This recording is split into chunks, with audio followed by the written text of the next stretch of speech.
ब्राह्मीं च वैष्णवीं भद्रां षड्भुजां च चतुर्मुखां त्रिनेत्रां च त्रिशूलां च पद्मचक्रगदाधरां पीताम्बरधरां देवीं नानालङ्कारभूषितां तेजः पुञ्जधरां श्रेष्ठां ध्यायेद्बालकुमारिकाम् ओङ्कारलक्ष्मीरूपेण विष्णोर्हृदयमव्ययम् विष्णुमानन्दमध्यस्थं ह्रीङ्कारबीजरूपिणीम् ॐ क्लीं अमृतानन्दभद्रे सद्य आनन्ददायिनी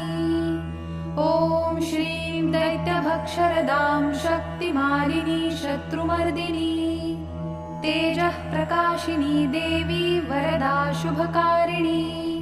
ब्राह्मी च वैष्णवी भद्रा कालिका रक्तशाम्भवी आकार ब्रह्मरूपेण ओङ्कारं विष्णुमव्ययम् सिद्धिलक्ष्मी परालक्ष्मी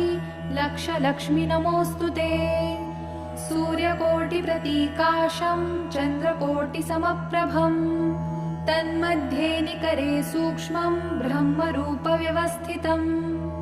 ओङ्कार परमानन्दं क्रियते सुखसम्पदा सर्व